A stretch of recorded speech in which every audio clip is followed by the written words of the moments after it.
Cinema Vikatan presents debut directors round table, hospitality partner hotel Ramada, Chennai Egmore. Tamil சினிமாவில் இந்த வருஷம் ஜனவரியிலேருந்து June வரைக்கும் பார்த்தோம்னா ஒரு சில படங்கள் தவிர ஜெயிச்ச நிறைய நல்ல படங்கள் வந்து டெபியூட் டைரக்டர்ஸோட படங்கள். அதில் ஒரு 6 டெபியூட் டைரக்டர்ஸ் இங்கே இருக்காங்க.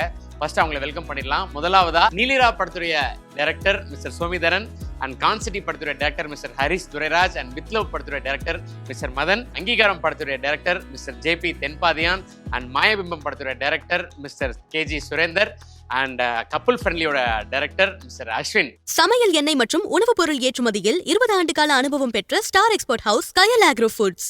எல்லாருக்கும் வணக்கம். ரொம்ப ரொம்ப நன்றி ரவுண்ட் டேபிளுக்கு கலந்துக்கிட்டது. இந்த வருஷம் ஃபர்ஸ்ட் ஆஃப் ஜூன் வரைக்கும் பார்த்தா பெரும்பாலான சக்ஸஸ்ஃபுல் படங்கள் வந்து அறிமுக இயக்குநர்களுடைய படங்கள் தான் அப்படின்றது தான் வந்து ரொம்ப ஸ்பெஷலான ஒரு விஷயம். இப்போ நீங்கள் 6 பேர் இங்கே இருக்கீங்க. அது தவிர நிறைய டைரக்டர்ஸ் வந்து சக்ஸஸ்ஃபுல் படங்களை கொடுத்துருக்காங்க. தாய்க்கிழவி ஆகட்டும், யூத் ஆகட்டும், பிளாஸ்ட் ஆகட்டும், ஹாப்பிராஜ் ஆகட்டும், நிறைய நல்ல நல்ல படங்கள் கிரிட்டிக்கலி அக்ளைம்டாகவும் சரி கமர்ஷியலாகவும் ஜெயிச்சிருக்கு அப்படின்னே சொல்லலாம். ஸோ இதில் நம்ம 6 பேர் நீங்கள் வந்திருக்கீங்க. ஸோ நிறைய விஷயங்கள் கேட்டு தெரிஞ்சுக்க போகிறோம். உங்களுடைய சினிமா ஆசையிலேருந்து ஆரம்பித்து நீங்கள் சினிமாவுக்கு வந்ததுலேருந்து ஆரம்பித்து உங்களுடைய முதல் கதை, நீங்கள் பிளான் பண்ண அந்த முதல் கதை தான் முதல் படமாக எடுத்திருக்கீங்களா? ஸோ அந்த முதல் படம் எடுக்கிறதுக்கான ப்ராசஸ்ஸு, ப்ரொடக்ஷன் கிடச்சது, இதிலே 2 ப்ரொடியூசர்ஸ் இருக்கீங்க. ஸோ அதை பற்றி நம்ம பேச போகிறோம். மக்கள்கிட்ட இருந்து இன்றைக்கி ரெஸ்பான்ஸுன்றது 2ஆக மாறி இருக்குது. ஒன்று தேட்டர், ஒன்று ஓடிடி அப்படின்னு. ஸோ அப்படியான ஒரு சூழலில் நம்ம இன்றைக்கி படங்கள் வந்துக்கிட்டு இருக்கு. அதை பற்றி பேச போகிறோம். எல்லாரும் அடுத்தடுத்து என்னென்ன பிளான் பண்ணி வச்சுருக்கீங்க அப்படின்றதும் கேட்டு தெரிஞ்சுக்க போகிறோம். சினிமா ஆசையிலேருந்து ஆரம்பிக்கலாம். சினிமா ஆசை. ஸோ அப்பா வந்து தூர்தர்ஷனில் வேலை செஞ்சார். ஸோ தூர்தர்ஷனில் வேலை செய்யும்போது அந்த மீட்டிங்ஸ், இந்த ஃபங்க்ஷன்ஸ்லாம் போகும்போது ஏதாச்சும் போகும்போது என்னை கூப்பிட்டு போவார். ஸோ அப்பா சினிமாட்டோகிராஃபி ஸ்டேஜில் தான் இருந்தார் தூர்தர்ஷனில். ஸோ அங்கேருந்தே இந்த கேமரா அவர் கூடயே இருந்து நிறையா கற்றுக்கிட்ட. சின்ன வயசில் நான் சொல்கிறது ஒரு 3ஆம் கிளாஸ் 4ஆம் கிளாஸ்லேருந்தே அவர் கூட ஃபுல்லாக அப்படியே ட்ராவல் ஆகி ஸோ எனக்கு சினிமாட்டோகிராஃபர் ஆகணும் தான் ஆசை. ஸோ அப்புறமா தான் ஒரு கட்டத்தில் எங்கேருந்து எனக்கு இந்த சினிமாட்டோகிராஃபி டைரக்ஷன் வந்துச்சு. இன்னி வரைக்கும் எனக்கு அதுக்கான ஸ்டேஜ் மாற்றம் எனக்கு இன்னி வரைக்கும் தெரியல. படங்கள் பார்த்து பயங்கர ஒரு அடிக்ஷன் வந்துச்சு. ஸோ என்னோடய பொழுதுபோக்கே படம் தான். கிரிக்கெட், ஃபுட்பால் இல்லை, வெறும் படம் பார்க்குறது தான் இருந்துச்சு அப்போது. ஸோ அதுலேருந்து தான் எனக்கு டைரக்ஷனுங்கிற ஆசை. அண்டு நான் ஒர்க் பண்ண ஒரே ஒருத்தர் பாண்ட்ரா சார். ஸோ பாண்ட்ரா சார் கிட்டே இருக்கிறனால எனக்கு பேசிக்கலாக நான் படித்தது ஃபுல்லாக லக்னோவில் ஹிந்தி மட்டும் தான் எனக்கு எழுத படிக்க. ஆமாம், ஹிந்தி மட்டும் தான் எனக்கு எழுத படிக்க வரும். பாண்ட்ரா சார் பியூர் தமிழில் எழுதுவார். ஸோ அப்புறமா பாண்ட்ரா சார் ஃபஸ்ட்டு ஒரு ஸ்கிரிப்ட் எழுதி கொடுக்குறாரு. இன்னமும் பேனா பேப்பரில் தான் எழுதுவார். ஸோ எழுதி அவர் கொடுக்கும்போது போய் டிடிபி அடிச்சுட்டு வாடாருனாரு. அப்படியே நின்றுட்டு இருந்தேன். என்னடா சும்மா நின்றுருக்க அப்படின்னாரு.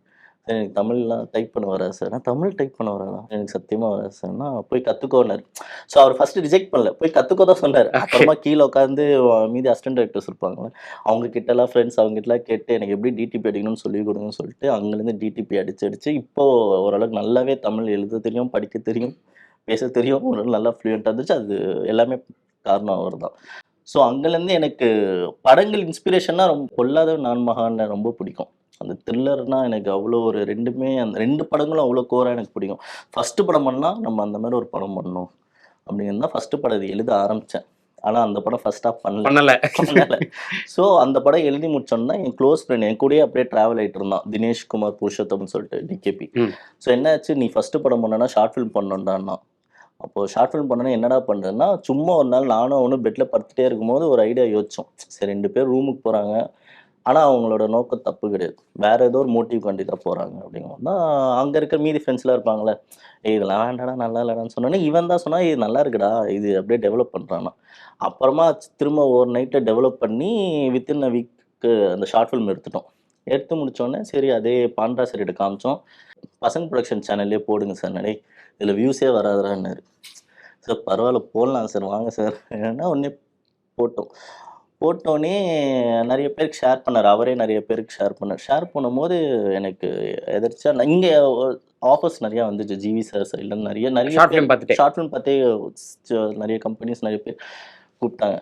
ஆனால் எனக்கு இந்த சந்தோஷ் சோபன் சார் இப்போ கபில் ஃபெல்லி நடிச்சார்ல, அவர் பார்த்துட்டு எனக்கு நின்று கால் பண்ணி எனக்கு ப்ரோ எனக்கு உங்கள் ஷார்ட் ஃபிலிம் ரொம்ப பிடிக்கும் அப்படின்னா சூப்பர். ஏன்னா அவரது 8 மினி கத்தாலாம் நான் முன்னாடி பார்த்துருக்கேன். ஓகே, முதல்ல டக்குன்னு எனக்கு ஸ்ட்ரைக் ஆச்சு. சூப்பர் சார்னா வர முடியுமா, நான் இப்போவே டிக்கெட் போடுறேன், நீங்கள் கிளம்பி ஹைதராபாத் வர முடியுமான்னு கேட்டார். நான் பார்க்க அப்புறமா தினேஷ் கால் அடிக்கிறேன், இந்த மாதிரி கூப்பிட்றாரா எப்போ நம்ம தெலுங்குக்கு போனோம்னா போயிட்டு வரணும் அவன். சரி போனேன்னா அவர்கிட்ட ஃபுல் ஸ்டோரி நரேட் பண்ணும்போது இந்த மாதிரி சொன்னேன். ஸோ எனக்கு நான் உங்கள் த்ரில்லர் ஸ்டோரி கேட்கல, எனக்கு இந்த கப்பிள் ஷார்ட் ஃபிலிம் பண்ணீங்கல்ல அந்த ஸ்டோரி எனக்கு சொல்லுங்கன்னாரு. சார் நான் அந்த ஸ்டோரி இன்னும் ஃபுல்லாக இப்போதான் ப்ராசஸ் போயிட்டுருக்கு சார்னா, பரவாயில்ல எழுதிட்டு வாங்கன்னாரு. சரி இங்கே வந்து மீதி கம்பெனி ட்ரை பண்ணாலும் அவங்களும் எல்லாருமே அந்த கப்பிள் ஃபிலிம் ஷார்ட் ஃபிலிம் தான் கேட்குறேன். நான் அது உங்ககிட்ட த்ரில்லரே எதிர்பார்க்கல, நீங்கள் அதே ஷார்ட் ஃபிலிம் மாதிரியே எங்களுக்கு ஒரு ரூம் கமிட்னா அப்புறமா உட்காந்து எழுதி திரும்ப சந்தோஷ் சார் கதை சொல்லி அவர் யூவிக் பிச் பண்ணார். யூவிக் பிச் பண்ணோடனே அங்கே பிடிச்சிருச்சு அவங்களுக்கு. தமிழில் தான் நரேட்டே பண்ணேன், எங்கே பண்ணாலும் தமிழில் தான் நரேட் பண்ணுறது. பண்ணோடனே அப்புறமா இங்கே ஏன்னா டீம் ஃபுல்லாக நம்ம க்ளோஸ் ஃப்ரெண்ட்ஸ் தான், கணேஷ் எடிட்டர், தினேஷ் கேமரா, ஆதித்யா மியூசிக்கும் போது ஸோ அந்த பிரச்சனை இல்லை. அப்புறமா என்னென்னா இதுக்கான பிளே கிரவுண்ட் களம் வந்து சென்னை தான் வேணும்னு அப்போவே யூவி கிட்ட கேட்டேன். எனக்கு இந்த கதை எங்கள் தெலுங்கு படமாகவே இருக்கட்டும் சார், ஆனால் இந்த கதை வந்து சென்னையில் தான் சார் நடக்கணும் சொன்னால் அவங்களும் எதுவுமே யோசிக்கல, ஓகே பண்ணிக்கலாம் அப்படின்னாங்க. அப்புறமா தான் அந்த ப்ராஜெக்ட் டேக் ஆஃப் ஆச்சு. ஓகே, எந்தெந்த படம் நீங்கள் பண்ணுற செட் ஒர்க் பண்ணீங்க? இது நம்மால் பசங்க டூ கதகளி அண்ட் கடைக்குடி சிங்கம் வரைக்கும் அவர் கூட தான் இருந்தேன் ஃபுல்லாக. Okay okay. ஸோ இப்போ வரைக்கும் அவர் கூட ட்ராவல் ஆகிட்டு தான் இருக்கு. நேற்று கூட அவர் பார்த்தேன். ஓகே, ஏன்னா நீங்கள் லக்னோலேருந்து வந்து இங்கே தமிழ் கற்றுக்கிட்டு இன்னைக்கு தமிழில் தான் கதை சொல்கிறேன், தமிழில் தான் லக்னோ. அப்புறமா இங்கே காலேஜில் படித்தேன். ஓகே, முடிச்சோன்னே. பட் ஆனால் எனக்கு பெருசாக தமிழ் ஃப்ளூயண்ட்டாக வராது. ஓகே. ஆனால் இப்போ இங்கிருந்து பார்த்துட்டு அங்கிருந்து உங்களுக்கு ஃபர்ஸ்ட் படம் கிடைச்சிருக்கு யூவி கிரியேஷன்ஸ்லன்றது சூப்பரான ஒரு விஷயம். நைஸ். ஓகே. நான் வந்து சின்ன வயசுலலாம் வந்து சினிமா டைரக்டர்லாம் ஆகணும்லாம் நினச்சி பார்க்கல. எங்கள் வீட்டிலேருந்து ஸ்கூலுக்கு போகிறதுனாலே வந்து ஒரு 3 கிலோமீட்டர் தள்ளி இருக்கிற ஸ்கூலுக்கு போகிறதுக்கே எனக்கு ஒரு 1.5 மணி நேரம் ஆகும். நான் ஒரு 3-4 செக் போஸ்ட்டுகளை இதெல்லாம் தாண்டி போகணும். ஸோ அப்போ எனக்கு தூரம் வந்து ரொம்ப அதிகம் எல்லாமே. அப்போ வந்து நம்ம கற்பனையில் கூட நம்ம நினைக்க மாட்டோம்ல, நம்ம ஒரு நாள் சென்னையில் இருப்போம், படம் பண்ணுவோம்ன்றது வந்து நம்ம கற்பனையில் கூட இருக்காது. சின்ன வயசில் ஒரு ஏக்கம் இருந்துச்சு இந்த சினிமா படம் பார்க்கும்போது. என்னைக்காவது வந்து இந்த மாதிரி ஒரு சினிமாவில் வந்து என்னோட ஒரு மொழி பேசுகிற இல்லை என்னோட வாழ்க்கையை வந்து நான் காட்ட முடியாதா அப்படின்ற ஒரு ஏக்கம் இருந்துச்சு. யாராவது பண்ணுவாங்களான்ற மாதிரி இருந்துச்சு. சும்மா ஒரு சின்னதாக ஒரு கேரக்டர் வந்தாலும் சின்னதாக ஒரு அப்போ நான் வந்து சின்ன வயசில் கொஞ்சமாக விஜயகாந்த் ஃபேனாக இருந்தேன். ஸோ அதனால் வந்து விஜயகாந்தர் ஒரு போலீஸ் ஜீப் வந்து ப்ளூ கலரில் வருது. ஸோ நம்ம ஊரில் ஒரு போலீஸ் ஜீப் ப்ளூ கலரில் வருதுன்னொன்னே இதெல்லாமே ரிசம்பிளன்ஸ் பார்த்து நம்மளை எங்கே அந்த சினிமாவோட அடையாளப்படுத்தி கொள்றன்றது இருக்குல்ல, அது வந்து ரொம்ப ரொம்ப ஒரு ஏக்கம் இருந்துகிட்டே இருக்குது. சினிமாவினுடைய கண்களில் படாத இடங்களில் இருக்கக்கூடிய எல்லாருக்குமே அந்த அந்த ஏக்கம் இருக்குன்னு நினைக்கிறேன். நம்மளோட கதைகளை சொல்லப்படணுன்றது தான் இதாக இருந்துச்சு. அப்புறம் வந்து போர் நடந்துட்டு இருக்கிற பகுதிகளில் வாழும்போது வந்து எல்லா திரைப்படங்களும் வராது. சில படங்கள்லாம் வந்து திரை கட்டி போட்டு காட்டின இதெல்லாம் இருக்குது. ஸோ அப்போ போரோட கதைகளை பண்ணணும்னு நினைக்கும்போது நான் அப்போ ஊரில் பேட்டில் ஆஃப் அல்ஜீரியான்னு ஒரு படம் பார்த்தோம். ஸோ அது வந்து கிட்டத்தட்ட நாங்கள் பார்த்துட்டு இருக்கிற ஒரு வாழ்க்கை இருக்குல்ல, அந்த வாழ்க்கையை வந்து ஒரு 62ல் ஒரு படம் பண்ணியிருக்காங்க. அது வந்து ஒரு ஒரு ஒரு ஒரு அல்ஜீரியாவுக்கான சுதந்திர போராட்டத்துக்கான ஒரு கதை தான். அது ரொம்ப முக்கியமான படம். அதெல்லாம் வந்து தமிழ் படுத்தி போட்டாங்க. தமிழ் படுத்தினா டப்பிங் பண்ணுற வசதியெல்லாம் இருக்காது. ஒருத்தர் பின்னாடி மொத்த கதையும் தமிழில் சொல்லிட்டு இருப்பாங்க, நான் படம் அந்த மாதிரி. அப்படியான அதுதான் இன்ஸ்பிரேஷன் நினைக்கிறேன். ஸோ இப்போ யோசிக்கும் போது ஸோ அங்கேருந்து தான் ஒரு ஏக்கம் இருந்திருக்கு. அப்போ லோயலாவில் படிக்கலான்றதுக்காக சென்னை வந்தேன். ஸோ அதுதான் சென்னையோட இது. ஸோ அப்புறம் லோயலாவில் படித்தேன். அதுக்கு பிறகு கொஞ்சம் சினிமா இது லோயலா படித்து முடிச்சது பிறகு பாலுமந்திரா சார்கிட்ட போயிட்டு ஒர்க் பண்ணேன். அவர்கிட்ட போகும்போது அவர் வந்து இல்லை நீ வந்து நான் வந்து ஃபோன் பண்ணுறேன், எங்கள் ஊர்லேருந்து ஒருத்தர் வந்திருக்க, நானே இப்போ பணம் பண்ணுறதுனா இல்லையான்னு தெரில, நான் வந்து சங்கருக்கு சொல்கிறேன், மணிரத்னத்துக்கு சொல்கிறேன், நீ அங்கே போய் வேலை செய், நான் வந்து இப்போ படம் பண்ணுவேன். நான் இல்லை சார் நான் உங்கள் கூட இருக்கேன். ஏன்னா சின்ன வயசில் வந்து எங்கள் ஊரில் போயிட்டு வரும்போது மட்டக்களவில் போயிட்டு வரும்போது பாலுமந்திரா சார் வீடு அப்படின்னு பார்த்துட்டு போயிட்டுருவோம். ஸோ எங்களுக்கு தெரிஞ்ச ஒரு டைரக்டர் அந்த மாதிரி என்ன அவர் தான் ஒரு 2 நாள் டைம் கொடுத்தாரு. போய் உன் ஃப்ரெண்ட்ஸு எல்லாட்டையும் கேளு, இந்த மாதிரி இவங்க 2 பேர்ட்டையும் சேர்த்து வரேன்னு சொல்கிறாரு, நான் வந்து அவர்கிட்ட தான் சேருவேன்னு சொல்கிறேன், இவங்ககிட்டலாம் கேட்டு சொல்லு, அவங்கெல்லாம் என்ன சொல்கிறாங்கன்னு கேட்டு வந்து நீ உன் பதிவை சொல்லினாரு. நானும் யார்ட்டையும் கேட்கல, இன்னும் கேட்டாங்க அப்போ என்ன சொல்லுவாங்கன்னு தெரியும். ஸோ நான் இதில் சார் உங்கள்கிட்ட இருக்கேன்னு அப்படி தான் சினிமாவுக்குள்ளே இருந்துச்சு. அதுலேருந்து அவரோட ஒர்க் பண்ணேன். அதுக்கு பிறகு திரும்ப டெலிவிஷன் அந்த மாதிரி போயிட்டு திரும்ப கார்த்திக்கோட சேர்ந்து ஒர்க் பண்ண ஆரம்பித்தேன். கார்த்திக்கோட சேர்ந்து ஒர்க் பண்ணதுக்கு அப்புறம் தான் இந்த படம் ஃபஸ்ட்டு படமாக வந்து அது பாலுமந்திரா சார் சொன்னதான், ஃபஸ்ட்டு படம் நீ ஈழத்து கதை பண்ணு, எல்லா நண்பர்களும் சொல்லிட்டே இருந்தாங்க, நீ லோயலால் தான் படிச்சுட்டு இருக்க, இதெல்லாம் உனக்கு வேறு கதை பண்ண வேண்டியதான் என்னாங்க. ஸோ கார்த்திக் வந்து அதில் இதாக இருந்தார். கார்த்திக் வந்து இல்லை பாலுமந்திரா சார் சொன்னது கரெக்டு, ஸோ ஏன்னா நாங்கள்லாம் இந்த கதையை தொட்டாலும் வந்து நீங்கள் அதை பண்ணும்போது அது ஆத்தென்டிக்காக வரும், அதனால் நீங்கள் கண்டிப்பாக இந்த கதையை பண்ணணும் அப்படின்றது கார்த்திக் இதாக இருந்துச்சு. ஸோ அந்த ஒரு மோட்டிவேஷன் தான். ஸோ சரி நமக்கு ஒரு பண்ணுறதுக்காக அப்போ நிறைய கதை பேசிகிட்டே இருப்போம். இந்த ஈழம் சம்மந்தமான ஈழத்தோட கதைகள்ன்றதே வந்து தமிழகத்தோட பிரித்து வச்சிருக்கக்கூடிய கதைகளே கிடையாது. இப்போ தஞ்சாவூர்னா தஞ்சாவூரோட 80களின் கதைகள் எடுத்திங்கன்னா அந்த கதையில் ஈழத்து போராளிகளோட வாழ்க்கையோட இணைஞ்சிருக்கும். ஸோ ஈழத்து கதைன்றது நம்ம ஏதோ வேற ஒரு அந்நிய தேசத்தினுடைய கதை இல்லை, அது தமிழ்நாட்டோட இணைஞ்ச கதை தான். அது வந்து முத்துக்குமார் தீக்குளிச்சது முள்ளிவாய்க்கால் டைமில் வரைக்கும் அது தமிழ்நாட்டுக்குள்ள ஒரு கொதிநிலையான ஒரு கதை இருந்துகிட்டே இருக்குது. ஸோ நம்ம அந்த கதையாவது சொல்லணுன்ற ஒன்று இருந்துச்சு. ஏதாவது ஒரு நம்ம அந்த கதையை சொல்ல முடியலைன்னா கார்த்திக் வந்து இல்லை நம்ம நிறைய கதை பேசியிருக்கோம், நிறைய கதை சொன்னோம். ஸோ பட்ஜெட்டாக நம்ம வந்து ஒரு பண்ணக்கூடிய கதையாக இந்த கதையை செலக்ட் பண்ணி பண்ணோம். இதுதான் இந்த நீலிரா கதையை வந்து பாலுமந்திரா சார் கிட்ட சொல்லியிருக்கீங்களா? இல்லை இதை சொல்லலை. அவர்கிட்ட சொன்ன கதை என்ன? அவர்கிட்ட சொன்ன கதை ஒன்று இருக்குது. அந்த கதை நான் ஃபர்ஸ்ட் படமாக எடுக்கிறதுக்காக 2012 அது அந்த கதை விஜய் சேதுபதிக்கெல்லாம் சொல்லியிருக்கோம். ஆக்சுவலி கார்த்திக், நலன், நான் எல்லாரும் ஃப்ரெண்ட்ஸு அந்த கதை பண்ணுறதா அதுதான் எழுதியிருந்தேன். அது முதல் கதையாக பண்ணுறதுக்கான எழுதின கதை அதுதான். அது ஒரு நாடற்றவரோட கதை, ஸ்டேட்லெஸ். இன்னைக்கு தமிழகத்தில் இருக்கக்கூடிய ஈழத்தமிழ் அகதிகள் இருக்காங்களா, அவங்க ஸ்டேட்லெஸ் தான். ஸோ அப்படி ஸ்டேட்லெஸ்ஸான நாடு இல்லாதவர்களுடைய கதை இருக்குல்ல.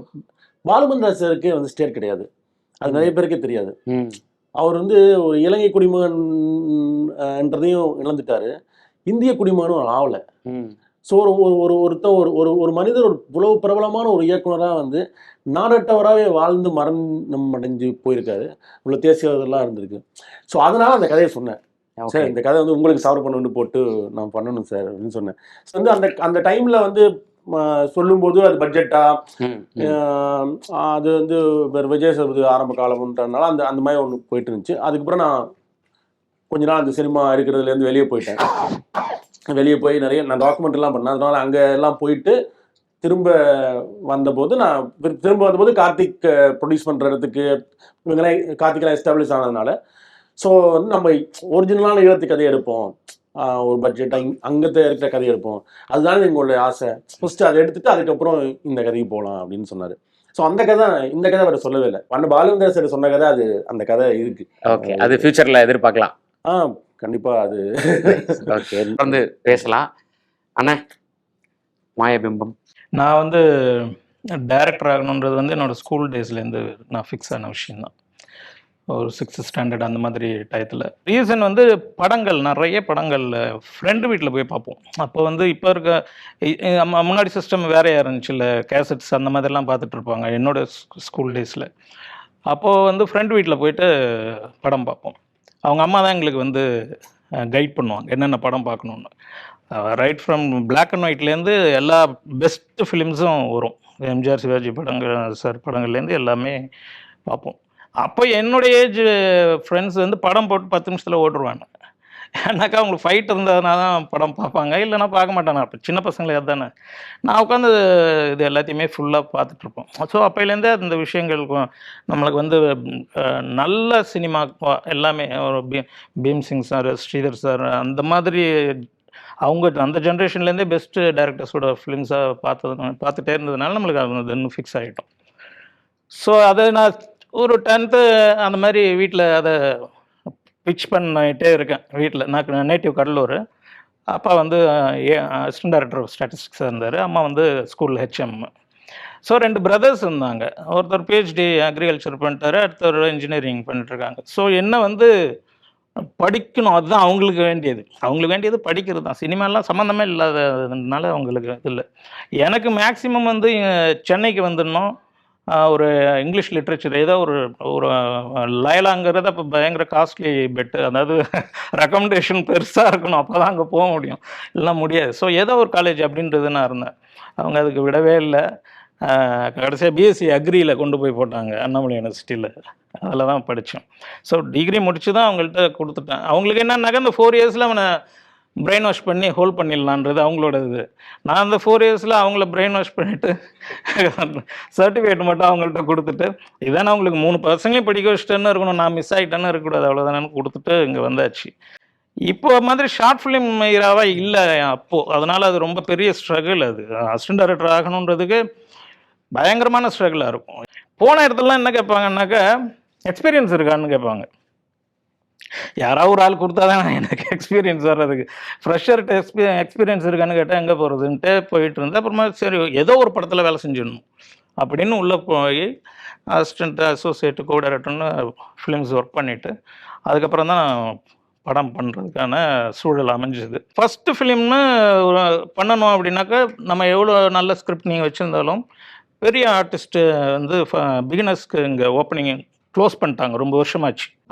அப்போ என்ன ஆயிடுச்சுனாக்கா, நாம் ஏதாவது ஒரு ஃபஸ்ட்டு ஒரு படம் பண்ணணும் சின்னதாக, அதுக்கப்புறமா தான் நம்ம அந்த படத்தின் மூலமாக நெக்ஸ்ட்டு ஸ்டெப்பு போகணுன்றது தான்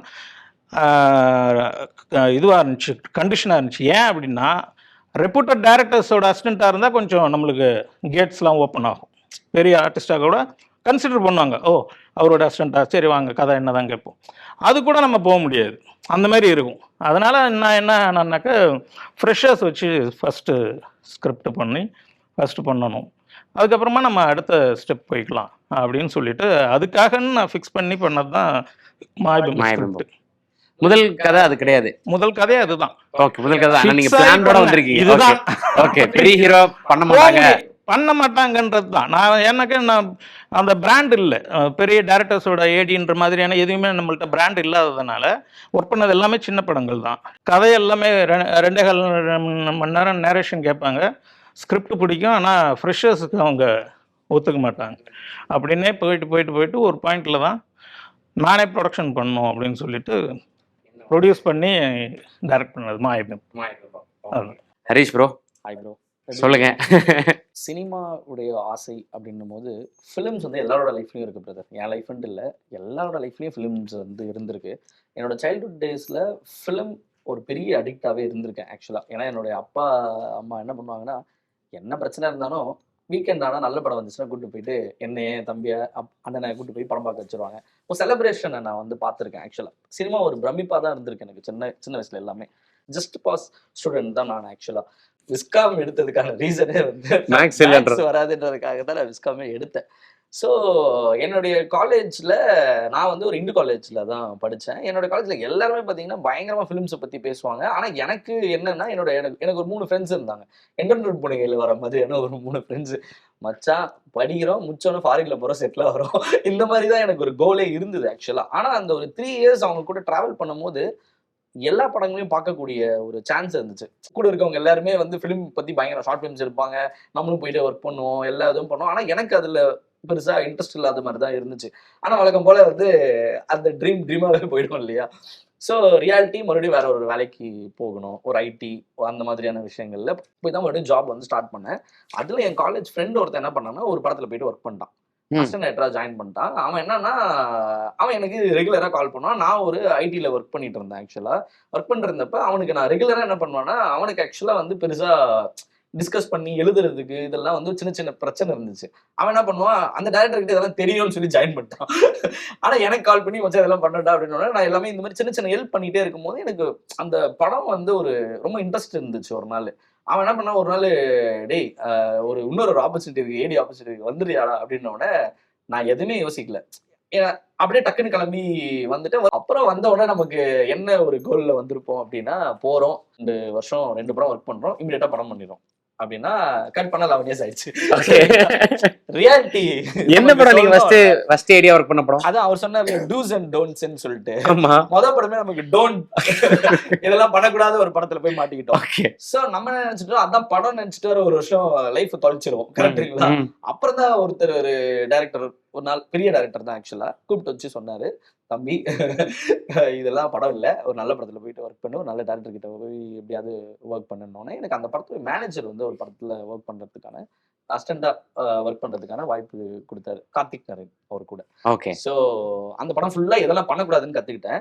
இவர்கிட்ட போனோன்னா இவருடைய பக்கா கிராஃப்ட் துருவங்கள் 16 முடிச்சுட்டு நரகாசுரனில் ஜாயின் பண்ணேன். நரகாசுரன், மாஃபியா, மாறன் அவருடைய கம்ப்ளீட் டில் நிறங்கள் முன்று வரைக்கும் நான் தான் ஃபார்மர் ஏரியா ஒர்க் ஓகே பண்ணேன், ஓகே அசோசியேட் டைரக்டராகவும் ஒர்க் பண்ணேன்.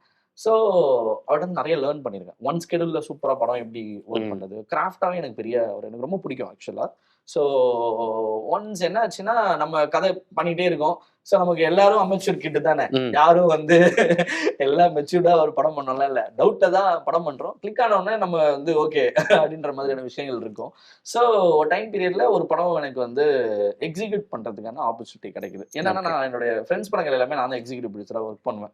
ஸோ ப்ரொடக்ஷன்லேயே கொஞ்சம் மல்டிபிளாக ஒர்க் பண்ணிகிட்டே இருந்தேன் ஆக்சுவலாக. ஒரு பக்கம் மார்னிங் 9 to 6 ஒரு படத்தில் அசிஸ்டன்ட் டைரக்டர்னா 6 to விடிய காலையில் 6 மணி வரைக்கும் வேற ஒரு படத்தில் இபி அசிஸ்டண்டாக ஒர்க் பண்ணுவேன். ஸோ ஃப்ரெண்டோடைய ஷார்ட் ஃபிலிம்ஸ் எல்லாம் நான் தான் எக்ஸிக்யூட் பண்ணுவேன். ஃப்ரெண்ட்ஸோட ஷார்ட் ஃபிலிம்ஸ் அந்த மாதிரி ஸ்டார்ட் பண்ண போய் என்ன நடந்துச்சுன்னா ஒரு படம் எக்ஸிக்யூட் பண்ணுற ஆப்பர்ச்சுனிட்டி கிடைச்சிச்சு எனக்கு. அதை வந்து நான் ஆக்சிடென்டலாக இபியா ஒரு படம் பண்ணேன் 22ல் ஆக்சுவலாக. அந்த படம் சக்ஸஸ் ஆயிடுச்சு. டக்குன்னு பார்த்தா 2 இயர்ஸ்ல ஒரு 4 படம் பண்ண வேண்டியது ஆயிடுச்சு. 4 படமும் சக்சஸ்ஃபுல் படம் ஆயிடுச்சுன்னு வச்சுக்கோங்களேன். சரிங்களா? டக்குன்னு பார்த்தா இண்டஸ்ட்ரியில இபின்னு ஒரு டேக போட்டாங்க. ஒரு அசிஸ்டன்ட் டைரக்டர் படம் பண்ண வந்தவன். ஸோ அதுல எனக்கு என்ன ஆச்சுன்னா ஒரு 4 படம் எக்ஸிக்யூட் பண்ணதுனால பிஸ்னஸ் ஆஸ்பெக்ட்ஸ் ரிலீசஸ் எல்லாமே எனக்கு தெரிஞ்சதுனால இந்த படம் நான் வழக்கம் போல இந்த படம் நான் வந்து ப்ரொடியூஸே பண்ற மைண்ட் செட்டே இல்லை ஆக்சுவலா. வேற ஒரு ப்ரொடியூசருக்கு நான் பண்ண வேண்டிய நிலைமை இருந்துச்சு. ஒரு 1.5 இயர்ஸ் கிட்ட நடக்க வேண்டிய சூழ்நிலையில நடக்காம போச்சு. ஸோ கிட்டத்தட்ட நான் ஒரு 6 to 7 ஹீரோஸ்க்கு நான் கிட்டத்தட்ட ஒரு 10 to 15 ஃபிலிம்ஸ் ஒர்க் பண்ணிட்டேன் நான் வேற. சரிங்களா? ஸோ நம்ம இந்த படம் பண்ணணும்னு நான் போய் 6 ஹீரோக்கே கதை ப்ராப்பர் நரேஷன் கொடுத்து 6 ஹீரோவும் பண்ற ரெடியா இருக்க ப்ராஜெக்ட்ஸ். பட் ஆனா ஒருத்தர் 1 year ஆகுது, 2 yearsன்றாங்க, 3 years கான்சிட்டி. சரிங்களா? பேர் சொல்ல முடியாது. ஸ்டில் எல்லாருமே எனக்கு ரொம்ப க்ளோஸ். நான் வந்து ஜெயிக்கணும்னு நினைக்கக்கூடிய ஒரு ஹீரோஸ் தான் அவங்களும். ஸோ இந்த படம் டேக் ஆஃப் ஆகும் பொழுது வேற வழி இல்லாமல் நம்ம தான் ப்ரொடியூஸ் பண்ணணுன்ற நிலைமை இருந்துச்சு. நான் ப்ரொடியூசர்ன்றதை மீறி என்னன்னா எனக்கு இந்த படத்தில் ஒரு 3 co-இன்வெஸ்டர்ஸ் இருக்காங்க.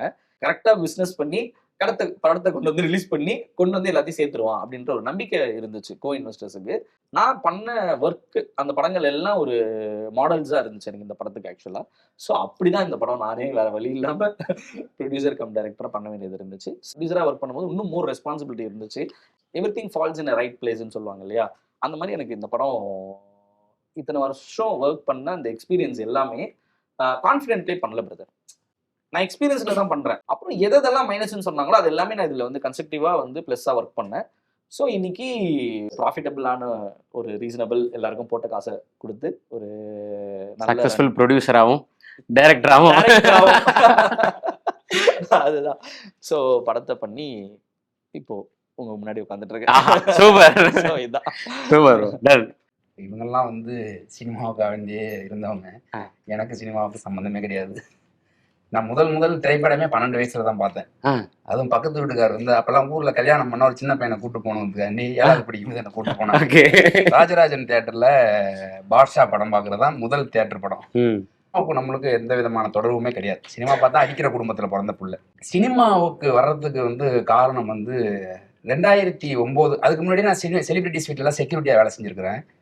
எனக்கு பிசினஸ் மேன் இல்லைனா அட்வொகேட் அதுதான் ஆசை. நான் பட் 9வது படிச்சுட்டு ஊரை விட்டு ஓடிட்டேன். திமிரில் ஓடினது தான் அது. 2009 இறுதி போர் நடக்கும்போது தமிழ் தேசிய இயக்கத்தில் இயங்கிட்டு இருக்கிறோம். அந்த இறுதி போருக்கு அப்புறம் ஒரு பெரிய அமைதி இருந்துச்சு. அப்போ என்ன பண்ணலாம் அப்படிங்கும்போது அதுக்கு முன்னாடி வேற திட்டங்கள்லாம் இருந்துச்சு. அப்போ என்ன பண்ணலாம்னு போகும்போது சரி ஆர்ட்டுக்குள்ளே போகலாம் அப்படின்னு சொல்லிட்டு அப்படி என்றானது தான். அப்போ போய் சின்ன சின்ன இயக்குநர்கள்ட்டெல்லாம் வேலை செஞ்சு அங்கே போய் பார்த்தோம்னா அங்கே இருக்கிற உதவி இயக்குனரோட நிலைமை ரொம்ப மோசமாக இருக்கும். அப்புறம் நம்ம போய் அவங்களுக்கு சாப்பாடு வாங்கி கொடுத்துட்டு நம்ம வந்துடுறது திருப்பி வந்து நம்ம வந்து வேலை செய்வோம். அங்கே நம்ம சின்ன சின்ன கான்ட்ராக்ட் ஒர்க் எடுத்து பண்ணுவோம். அங்கே கொஞ்சம் காசு அந்த காசை காலியானோன்னா ஓடிடுவேன். திருப்பி இங்கே காசு வந்தோன்னா திருப்பி அங்கே போவேன். அங்கே போய் சாப்பாடு வாங்கி கொடுத்துட்டு எல்லாம் கொடுத்து இப்படி போகிறது வர்ற மாதிரி இருந்திருக்கும் போது ஒரு கட்டத்தில் என்ன ஒரு நிலையற்ற வாழ்க்கை வாழ்ந்துகிட்டு இருக்கிறோமே அப்படின்னு சொல்லிட்டு யோசிக்கும் போது அப்போ தான் வந்து சரி நம்ம சினிமாவே சூஸ் பண்ணுவோம் அப்படின்னு சொல்லும்போது அப்போ யார்கிட்ட போய் சேர்றதுன்னு தெரில. அப்புறம் போயிட்டு இருக்கும்போது அப்புறம் திடீர்னு கவர்மெண்ட்ல ஒரு வெண்டார் ஒர்க் ஒன்று எடுத்து நல்லா போயிட்டு இருந்துச்சு. நல்லா காசு எல்லாம் வந்துச்சு. அப்போ சினிமா வேண்டான்னு இருக்கும்போது அப்போ காதலிச்சுக்கிட்டு இருந்த பொண்ணு நீ டேரக்டர் ஆயிரணும் அப்படின்னு சொல்லிட்டு ஒரு சின்ன ஆசை. அது ஆக்சுவலாக ஜேபிங்கிறது என்னுடைய பழைய காதலி பேர். இது என்ன சொல்றீங்க? ஆமா, அது இப்போ பேரோட போயிருச்சு, அது ஊரோட போயிருச்சு.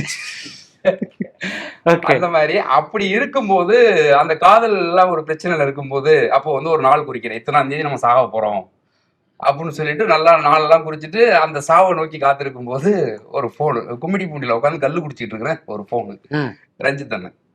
அதுக்கு முன்னாடி ரஞ்சித் அண்ணன் ஃபோனில் மட்டும் பேசிகிட்டு இருக்கோம். ரஞ்சித் அண்ணன் என்னடா பண்ணுற அப்படின்னாரு. இது மாதிரி இங்கே கல் குடிச்சிட்டு. சரி வா அப்படின்னாரு. அப்போ ஆஃபீஸுக்கு வந்தேன். அது இது வந்து ஒரு 13 வருஷம் கடந்து 2017 ஆஃபீஸ் வந்தேன். ஒரு ஏப்ரல் மாதத்தில் 21 சம்திங்கில் இந்த படத்தில் கூட இரு அப்படின்னாரு. கபாலியா காலா காலா கபாலி வந்துருச்சு. கபாலி வந்துருச்சு. அதுக்கு இடையில வேற கதைகள் எழுதி முயற்சிக்கு போயிட்டு இருந்துச்சு. அப்போ கூட இருந்தாரு. எதுவுமே சொல்லாமல் கூட இருந்தேன். 2 வருஷம் என்ன அப்படியே ஒப்பு கொடுத்து ஒரு லைஃபை திருப்பி எனக்கு மாற்றி கொடுத்தாரு. அப்போதான் முடிவெடுத்தேன் சினிமா பண்ணுவோன்னு.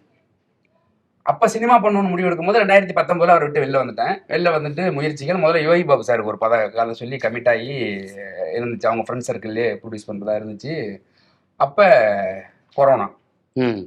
கொரோனா வருது, முடிஞ்சிச்சு, சரின்னு சொல்லிட்டு எல்லாம் போயிட்டு இருக்கும்போது அந்த டைம்ல அஸ்வின் ப்ரோ ஃப்ரெண்டு விக்கி, அந்த வாரண்ட் டைரக்டர், அவன் வந்து க்ளோஸ் எனக்கு. அவன் சொன்னான், வேல்ஸ்ல கதை கேட்குறாங்க மச்சான் நீ போ அப்படின்னு. இவங்க ஃப்ரெண்டு காயத்ரி எங்க கதை கேட்டுக்கிட்டு இருந்தாங்க. அப்போ வேல்ஸுக்கு போயிட்டு இந்த ஒரு 4-5 லைன் சொல்றேன், நல்லா இல்லை வேற ஏதாச்சும் சொல்லுங்க அப்படின்னா இந்த அங்கீகாரம் லைன் அங்கே பிச் பண்றேன். இது நல்லா இருக்குது அப்படின்னாங்க. நல்லா இருக்குதுன்னா சொன்னதுதான் இருக்குது, என்கிட்ட இல்லை எழுதலை அப்படின்னோடனே. அப்புறம் சொன்னோன்னா 20 நாள்ல எழுதின கதை அது. 20 நாள்ல வித் டைலாக்கோட எழுதி 2 பவுண்டு கொடுத்தேன். பவுண்டு கொடுத்து எல்லாம் இருந்து கடைசியா அஸ்வின், அங்க இருந்த அஸ்வின், அவரு வேல்ஸ்ல இருந்தார்ல, அவருக்கு கிட்ட போய் வேற ஆக்டருக்கெல்லாம் ட்ரை பண்ணது. அப்புறம் கடைசியா வருண் பண்றதா இருந்து 2 பேரும் கதை கேட்டாங்க. அப்புறம் அவங்க கதையில ஒரு கரெக்ஷன் ஒன்று சொன்னாங்க. அந்த கரெக்ஷன்ல எனக்கு கொஞ்சம் உடன்பாடு இல்லை. அப்புறம் அதில் அப்படியே வெளியில வந்துட்டேன். எனக்கு வந்து இந்த கற்பனை உலகத்தூர்ல போய் எனக்கு கதை உருவாக்கவே தெரியாது. எனக்கு வந்து உண்மை சம்பவங்களுடைய தாக்கத்திலிருந்து தான் எனக்கு கதை பண்ண தெரியுங்கிறதுனால ஏகப்பட்ட சம்பவங்கள் இருக்கிறனால கதை நிறைய எழுதிட்டே இருப்பேன். எனக்கு வந்து படிக்கிறது எழுதுறது தான் எனக்கு பொழுதுபோக்கு கிடையாது. அப்படி இருக்கும்போது சரி, நான் தமிழ் சினிமா இண்டஸ்ட்ரியில வந்து உங்களுக்கு ஒரு 15 கம்பெனியில் கதை சொல்லியிருக்கிறேன். 15 கம்பெனியில் சொன்ன கதையும் 15 கதை. அப்புறம் இந்த ப்ராசஸ் போயிட்டு இருக்கும்போது டோரா பட டைரக்டர் தாசன் தான் வந்து, அவருக்கு இந்த கதை வந்து தெரியும், நான் என்ன பண்ணிட்டு இருக்கேன்னா அடிக்கடி பேசிட்டு இருக்கோம். அப்பதான் சார் இருறா நான் சொல்றேன் அப்படின்னா, அப்போ கேஜிஆர் ஸ்டுடியோஸில் போயிட்டு இந்த கதையை பிச் பண்றேன். அங்கே போய் பிச் பண்ணும்போது ஃபர்ஸ்ட் ஹாஃப் சொல்லி முடிச்சோன்னா கதை போயிடலாம், யார் போகலாம் அப்படின்னோடனே எனக்கு ஏதாச்சும் புது ஹீரோ கொடுங்க அப்படின்னு. அவர் மேலே இங்கேயும் பார்த்தாரு, பைத்தியகார பேலாம் இருக்கலாம், கதை இந்த கதையை வச்சுட்டு புது ஹீரோ கொடுக்குறான் அப்படின்னு. எனக்கு என்னன்னா உடனடியாக படமாகணும். எனக்கு காத்திருக்கிறதுக்கு வந்து எனக்கு வயசு இல்லை, எனக்கு 43 வயசு. அப்போ எனக்கு வந்து என்னன்னா படமாகணும் அப்படின்னோன்னா இன்னொன்று என்னன்னா, இந்த கதைக்குள்ள வந்து ஒரு புது கதாநாயகனை வச்சா நான் நினைச்சதை பண்ண முடியும்னு எனக்கு ஒரு நம்பிக்கை இருந்துச்சு. ஏன்னா இந்த கதை வந்து நிறைய ரிசர்ச் ஒர்க் உட்பட்டு நான் பண்ணியிருந்தேன் அப்படின்னு. அப்புறம் அங்கே அவங்கெல்லாம் சொல்லும்போது அப்போ எல்லா ஹீரோவுக்கும் ட்ரை பண்ணுவோம், யாரும் இல்லைன்னா அப்புறம் முடிவு எடுப்போம் அப்படின்னோடனே இந்த கதைக்குள்ள நிறைய ஹீரோக்கள் உள்ளே வந்தாங்க, நிறைய போயிட்டு இருந்துச்சு. அது காலம் சூழல், சினிமாவில் நம்ம எதுவுமே உறுதியாக சொல்ல முடியாதுல்ல. அப்படியெல்லாம் போகும்போது கடைசியாக தான் சரி வேணாம் நீங்கள் பண்ணீங்களான்னு கேஜிஆர்ட்ட கேட்டது. நீங்களே கேட்டீங்களா? ஆமாம், நம்ம அப்ரோச் பண்ணது தான். ஓகே, நம்ம அவருக்கு நடிக்கிற ஆர்வம் உண்டு, அது தனி கதை. ஓகே, பட் இந்த கதைக்கு நீங்கள் பண்ணீங்களா அப்படின்னு கேட்கும்போது அவர் வந்து முதல்ல நிறம் ஆரம்பித்து நிறைய விஷயம் அவருக்கு வந்து இதெல்லாம் நான் சட்டை ஆக மாட்டேன் அப்படின்னாரு. அதெல்லாம் ஏன் பிரச்சனை, நீங்கள் பண்ணுறீங்களா இல்லையான்னு மட்டும் சொல்லுங்க அப்படின்னு. அவருக்கு ஒரு டவுட் இருந்துச்சு அவர் மேலேயே, நம்ம பண்ணிட முடியுமா அப்படின்ட்டு. அப்போ ஒரு நாள் திடீர்னு வந்து ஒரு டெஸ்ட் ஷூட் ஒன்று பண்ணணும் அப்படின்னாரு. டெஸ்ட் ஷூட்டா? நான் டேரக்டர், எனக்கு தெரியாமல் என்ன டெஸ்ட் ஷூட் அப்படிங்கும்போது அவருக்கு அந்த கான்ஃபிடன்ட் இருக்கா பார்க்கணும்னு தோணுது. இந்த டெஸ்ட் ஷூட்டுக்கு எனக்கு எந்த சம்மந்தமும் இல்லைட்டு போய் இந்த டெஸ்ட் ஷூட் பண்ணோம். அப்போ போனோன்னே சும்மா பிளைண்டாக சும்மா வச்சு ஒரு ஸ்டுடியோக்குள்ள இந்த மாதிரி செட்டப் போட்டு பண்ணும்போது அப்போ அவருக்கு அந்த நான் சொன்னேன் நீங்கள் பண்ணலாம், ஓகே போவோம் அப்படின்னு சொல்லிட்டு. அதுக்கப்புறம் தான் கேஜிஆர் உள்ள வந்து இதெல்லாம் இந்த ப்ராசஸ் எல்லாம் நடந்து இந்த கதை உருவாகி அங்கீகாரம் வந்து முதல் படமா வந்துருச்சு. சூப்பர்ண்ணா, சூப்பர். மதன் ப்ரோ, நான் ப்ராப்பராக ஒரு கேடிவியில தான் சினிமா பார்த்துட்டு அப்படியே ஜாலியாக இருந்த டைம் தான். சினிமா மேலே பெருசாக சினிமா பார்க்க ரொம்ப பிடிக்கும், அவ்வளோதானே தவிர சினிமா பண்ணுன்ற ஆர்வம்லாம் சின்ன வயசுல இல்லை. வீட்டில் பெருசாக தேட்டருக்கு போகிற அந்த கல்ச்சர்லாம் இல்லை. 11th 12th அப்போ தான் நான் சினிமா எக்ஸ்ப்ளோர் பண்ண ஆரம்பிக்கிறேன். அதுக்கப்புறம் ஒரு ஃப்ரெண்ட்ஸ் செட்டு கிடைக்கும், அவங்க பார்த்தா எல்லாம் பயங்கர பாலிவுட் படம், இங்கிலீஷ் படம்லாம் பார்க்குறாங்க. ஸோ அப்போ தான் சினிமா எக்ஸ்ப்ளோர் பண்ண ஆரம்பிச்சு, ஃப்ரெண்டு வீட்டில் தான் ஒரு கம்ப்யூட்டர் வச்சிருப்போம், அங்கே போய் உட்காந்து படம் பார்க்க ஆரம்பிப்போம். ஸோ அந்த டைம்ல ஆரம்பிச்சப்ப தான் நிறைய பழைய படங்கள், தமிழ் சினிமாவில் இருக்கிற பழைய படங்கள்லாம் எக்ஸ்ப்ளோர் பண்ண ஆரம்பிச்சப்ப தமிழ் சினிமால நிறைய பேர் 7G பார்த்துட்டு சினிமாவுக்கு வந்திருப்பாங்கன்னு நினைக்கிறேன். அந்த மாதிரி எனக்குமே 7G பார்த்துட்டு தான் சினிமா அப்படின்ற ஒன்று சூஸ் பண்ணேன். ஏன்னா 7G படம் பார்த்துட்டே இருக்கும்போது அந்த கிளைமேக்ஸ் வந்து ஒன்று பண்ணுது. அழுதுட்டு இருக்கேன் கிளைமேக்ஸ் பார்க்குறப்ப. இத்தனைக்கும் கம்ப்யூட்டர்ல தான் உட்காந்து பார்த்துட்டு இருக்கோம், அழுதுட்டு இருக்கேன். ஒரு பாயிண்ட் நமக்கு ரியலைஸ் ஆகும், இது சினிமாடா, அப்படின்னு சொல்லிட்டு அந்த பாயிண்ட் ஹிட் ஆகுது. பட் அப்பயும் கண்ணுல இருந்து தண்ணி மட்டும் நிக்கவே மாட்டேங்குது. என்னடா இது இன்னமும் ஒன்று பண்ணிருச்சுடா. ஸோ இது மாதிரி ஒரு விஷயம் பண்ணும் அப்படின்ற ஒரு ஆசை வந்து அந்த டைம்ல தான் வந்துச்சு. ஸோ அப்பதான் டைரக்ஷன்லாம் என்ன, ஓ இதுதான் டைரக்ஷனா, அந்த மாதிரி எல்லாம் ஒன்று கத்துக்க ஆரம்பிச்சோம். ஸோ அந்த படம் தான் செல்வராகவன் சார் செவன்ஜி ரெயின்போ காலனி தான் சினிமாவுக்கு வர இன்ஸ்பிரேஷன். ஸோ அந்த டைம்ல தான் பார்த்தீங்கன்னா, பட் சினிமாக்குள்ள எப்படி வர்றதுன்னு தெரியல. திருச்சியில தான் நான் இருக்கேன். விஸ்காம் படிக்க சொல்றாங்க. பட் தெரியல, எனக்கு பயம் இருந்துச்சு. லைக் சினிமாக்குள்ள போக முடியுமா, எந்த விதமான எக்ஸ்போஷருமே கிடையாது. ஸோ அதனால சரி இன்ஜினியரிங் படிக்கலாம். அப்போதான் நாளை இயக்குனர்ல பார்த்தா கார்த்திக் சுப்ராஜ் சார், நலன் சார், பாலாஜி மோகன் சார், இவங்க எல்லாமே பார்த்தா இன்ஜினியர்ஸா இருக்காங்க. ஸோ இன்ஜினியரிங் படிச்சா சினிமாக்குள்ள வர முடியும் அப்படின்னு சொல்லிட்டு ஜாலியாக அப்படியே இன்ஜினியரிங் பண்ணிட்டேன். ஸோ திருச்சி மூகாம்பிகை காலேஜில் தான் இன்ஜினியரிங் பண்ணேன். ஸோ முடிச்சுட்டு அப்படியே HCLல வேலை கிடச்சிச்சு. ஜாலியாக வந்து சென்னையில் சரி சென்னைக்கு போயிடும் அப்படின்னு சொல்லிட்டு ஒரு வேலை ஒன்று கிடச்சிருச்சு. சென்னைக்கு வந்துட்டேன். வேலை பார்த்துட்டு இருந்தேன். ஒரு 2 மாதம் 3 மாதம் வேலை பார்த்தேன். அப்ஸ்காண்ட் ஆகிட்டேன். ஆக்சுவலி ஒரு 6 மாதம் பாண்டு, 6 மாதம் வேலை பார்த்தாகணும், இல்லைன்னா வேறு எங்கேயும் வேலைக்கு போக முடியாது அப்படி ஒன்று இருந்துச்சு. பட் 3 மாதமே வேலைக்கு ஆகலை. இது வேலைக்கு ஆகாதுரா அப்படின்னு சொல்லிட்டு அப்ஸ்காண்ட் ஆகிட்டேன். அதுக்கப்புறம் எல்லாரும் அனுபவித்த அதே விஷயங்கள் தான், சின்ன சின்ன படங்கள் அப்படி இப்படின்னு ஓடி போயிட்டு வியாஸ் லவர் டைரக்டர், அவரோட எனக்கு ஒரு நல்ல டிராவல் இருக்கு. ஒரு லவர் கமிட் ஆனாரு. லவர்ல நான் ஒர்க் பண்ணேன். ஸோ லவர்ல ஒர்க் பண்ணிட்டு அடுத்து டூரிஸ்ட் ஃபேமிலி. ஸோ டூரிஸ்ட் ஃபேமிலியில ஹரிஷ் தான் நான் கூப்பிட்டு, அதான் இவருக்கு ஒரு முக்கிய பங்கு இருக்கு எனக்கு படம் நடந்ததுக்கு. ஸோ இவர் டூரிஸ்ட் ஃபேமிலிக்கு கூப்பிட்டுருந்தாரு. டூரிஸ்ட் ஃபேமிலியில போய் ஒர்க் பண்ணோம். ஸோ அது மூலியமா அப்படி நல்லா பழக்கமானாரு. ஸோ அப்படியே இந்த படம் நடந்துருச்சு. அண்ட் கதையா இந்த கதையெல்லாம் பண்ணல. ஏன்னா சினிமாவுக்கு வரப்ப நம்ம நினைப்போம்ல, ஒன்று யாரும் பண்ணாத ஒன்று பண்ணணும்டா, பயங்கரமா பண்ணணும். ஸோ அப்போலாம் ஜானரே அப்படிலாம் இருக்குமான்னு தெரியாது. நம்ம ஒரு ட்ரீம் ஃபேண்டசி ஹாரர் த்ரில்லர் ஒரு கதை எழுதி வச்சிருந்தேன். ஸோ அந்த மாதிரி ஒரு கதை எழுதினேன். அதுக்கப்புறம் ஒரு த்ரில்லர் ஒன்று எழுதினேன். ஸோ அதெல்லாம் இருந்து ஸோ சும்மா இப்போ ஒரு அதுக்கப்புறம் புரிஞ்சுது, லைஃப்ல இருந்து எடுக்கிற கதைகள் தான் இன்னும் சுவாரஸ்யமா இருக்கும்ன்ற ஒரு பாயிண்ட் புரிஞ்சுது. ஸோ அப்போ சும்மா ஜாலியா எழுத ஆரம்பிச்சது தான் வித் லவ். ஸோ அதை எழுதி முடிச்சுட்டு டூரிஸ்ட் ஃபேமிலி ஹிட் ஆயிடுச்சு. ஸோ அப்போ சும்மா வீட்டை சொல்லி ஸோ அந்த மாதிரி தான் ஆக்சுவலி. இப்போ ஒவ்வொருத்தருக்கும் ஒவ்வொரு கதைகள் இருக்கு. ஒவ்வொருத்தரும் வெவ்வேறு பின்னணியில இருந்து வந்து ஒவ்வொரு டிராவல் இருக்கு. இதுவே எனக்கு வந்து யூனிட்டி இன் டைவர்சிட்டின்ற மாதிரி. ஸோ அவ்வளவு வெரைட்டியான விஷயங்கள் இருக்கு. நம்பிக்கைன்ற ஒரு விஷயத்தை பத்தி நம்ம பேசணும்ல. நமக்கு நம்ம மேல இருக்க நம்பிக்கை, நம்ம ஒரு கதை ஆரம்பிக்கிற ஒரு ஐடியா தோணுதுன்னா இது வந்து படமாகும் போது மக்கள் கொண்டாடுவாங்கன்ற ஒரு நம்பிக்கை. அந்த நம்பிக்கை எடுத்து அந்த ஒரு ஐடியா பிடிச்சோன்னே வந்துடாது. ஸோ ஏதோ ஒரு இடத்துல தான் ஆஹா சூப்பர் இந்த படம் ஷுவரா மக்களுக்கு பிடிக்குன்ற ஒரு நம்பிக்கை வரும்ல. அது எந்த இடம் அப்படின்றது உங்களோட ஸ்கிரிப்டிங் ஸ்டேஜில் பற்றி பேசலாம். மதன் ப்ரோல இருந்தே ஆரம்பிக்கலாம். கதையா எழுதிட்டு போறப்ப எப்படி எக்ஸைட் பண்ணுதுன்னா, நம்ம அந்த ஐடியாஸை இன்னொருத்திட்ட சொல்லி அவங்களுக்கும் அதை எக்ஸைட் பண்ணுதுன்றப்ப ஒரு சின்ன கான்ஃபிடன்ஸ் வரும். ஏன்னா எந்த கதை நான் எழுதினாலுமே அது எனக்கு பிடிக்கும். ஏன்னா என்ன எக்ஸைட் பண்ணாதான் நான் அதை எழுதுவேன். கரெக்ட். ஸோ அதை நான் இன்னொரு இடத்துல சொல்லும்போது அவங்களையும் அதை எக்ஸைட் பண்ணுதுன்னா, ஓகே இதில் ஏதோ ஒன்று இருக்கு, இன்னொருத்தவங்களுக்கு பிடிக்குது. அது இன்னொரு 10 பேர்கிட்ட சொல்லும்போது 10 பேருக்கும் அது பிடிக்குது அப்படின்றப்ப சரி ஓகே அடுத்து ப்ரொடியூசருக்கு பிடிக்குது அப்படின்றப்ப இது படமாக்கப்படுது. ஸோ அதுக்கப்புறம் நம்ம ஹானஸ்டாக ஒரு வேலையை பார்க்குறோம். எண்ட் ஆஃப் த டே மக்கள் கையில்.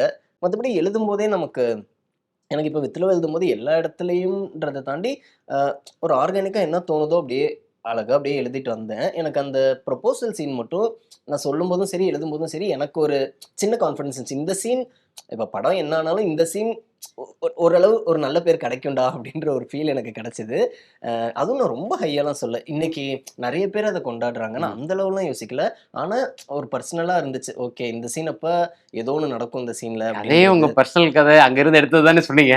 அதெல்லாம் அந்த சீன்லாம் பர்சனல், அந்த சீன் பர்சனல் இல்லையா? ஸோ அதனால அந்த சீன் வந்து ஒன்று தோணுச்சு. ஸோ அது நடந்தது ஒரு மாதிரி சந்தோஷமா இருந்துச்சு. ஓகே. மற்றபடி ஜெனரிக்கா சொல்லணும்னா அதுவும் ப்ரோ அந்த அந்த அந்த ஒரு சீன் நிறைய விஷயங்கள் இருக்கும். பட் உங்களுக்கு அந்த மேஜரா உங்களுக்கு நம்பிக்கை கொடுத்து எனக்கு ரொம்ப கான்ஃபிடன்ஸ். சத்யா வந்து அனிஷா கிட்ட அந்த ப்ரொபோசல் லவ் சொல்ற சீன். ஏன்னா அது நான் எல்லார்கிட்ட சொல்லும் போதும் எல்லாருமே அந்த ஒரு சீனை வந்து கேட்கும் போதே நரேஷன்ல எல்லாருமே எக்ஸைட் ஆனாங்க. ஸோ அதனால எனக்கும் இது தியேட்டர்ல எப்படி இருக்க போதுன்ற ஒரு எக்ஸைட்மெண்ட் ஆட்டோமேட்டிக்கா வந்து சக்சஸ். அது ஓகே. என்னோட கதையில வந்து கோர் போர்ஷன் வந்து ஷூர் ஷாட்டா அடிக்கணும்னு நினைச்சுதான் ரைட்டாவே பண்ணேன். ஏன் கோர் போர்ஷன் ஹிட் அடிக்கணும்னு நான் தோணுச்சு அப்படின்னா, கண்டிப்பா நான் ரிசர்ச் பண்ணும்போது எல்லாருக்கும் அந்த கேள்வி இருந்துச்சு. அந்த கேள்வி மக்கள்கிட்டே இருக்கும்போது அதை நான் என் ஊருக்குள்ள கேட்கணும்னு நினைச்ச கேள்வியை நான் திரைக்குள்ள வந்து கேட்குறேன். அப்படிங்கும் போது அது ஆடியன்ஸ் அடாப்ட் ஆயிட்டாங்க. அப்படிங்கிறப்ப எனக்கு கோர் போர்ஷன் வந்து ரொம்ப கொண்டாடினாங்க. எனக்கு நான் எதிர்பார்க்கவே இல்லை. கொண்டாடுவாங்கன்னு தெரியும், இந்த அளவுக்கு பண்ணுவாங்கன்னு எனக்கு தெரியாது. என்னன்னா ஏன்னா எப்படியும் ஏதாச்சும் ஒரு இடத்துல நம்மள பேக் ஃபயர் ஆகிறதுக்கு வாய்ப்பு இருக்குமோலாம் தோணுச்சு. ஏன்னா கோர் போர்ஷன்ல வந்து காம்ப்ரமைஸே கிடையாது. எனக்கு சென்சார் ஆனதே பெரிய ஆச்சரியம். என் கதைக்கு யூ சர்டிஃபிகேட் UA 13+ கொடுத்தாங்க. நான் வந்து உங்களுக்கு எதுவும் எதிர்ப்பு இருக்கான்னு கேட்டாங்க. ஆமாம் சார் எனக்கு யூ வேணும் அப்படின்னேன். UA13 வந்து பேரண்டிங் நாங்கள் ரெக்கமெண்ட் பண்ணுறோம், அவ்வளோதான், ஒன்றும் பிரச்சனை இல்லை அப்படின்னாங்க. இல்லை சார், இந்த கதை வந்து நான் எழுதுனது வந்து இந்தியாவில் இருக்கிற ஒட்டுமொத்த ஸ்போர்ட்ஸ் பிளேயருக்காண்டி நான் எழுதியிருக்கிறேன். இது எல்லாருமே அந்த படத்தை பார்க்கணும், யாரையுமே நான் முதல்ல தேட்டருக்கு வெளியில் ஒரு கேட்டகரி நான் ஒதுக்கக்கூடாது அப்படின்னோடனே, சரி 2 நாள் டைம் கொடுங்க அப்படின்னாங்க. 2 நாள் டைம் கொடுங்கன்னொன்னே அங்கே எல்லாம் பேசிட்டு வந்துட்டேன். வெளியில் வந்தோடனே சின்ன பயம் வந்துச்சு, நம்மளா கொடுத்ததையும் வாங்காமல் வந்துட்டோமே அப்படின்ட்டு வந்துருச்சு. அப்புறம் திருப்பி என்ன பண்ணாங்க, யூ கொடுத்தாங்க. அப்போ என்னன்னா, நான் வந்து எழுதின கதை வந்து முதல்ல இந்தியாவுடைய தணிக்கை குழுவால் அங்கீகரிக்கப்படுதுன்னு ஒன்று இருக்குல்ல, தணிக்கை வாரிசு வந்து முரண்கள், அதை விட்டுருங்க. அதுவே எனக்கு வந்து ஃபர்ஸ்ட் ஒரு கிரியேட்டரா எனக்கு வந்து நான் ரொம்ப ஹாப்பியான மொமெண்ட் இது. நம்ம வந்து ரொம்ப சூப்பரா இம்ப்ரெஸ் ஆகி ஒரு கதையை எழுதி முடிச்சிருவோம்.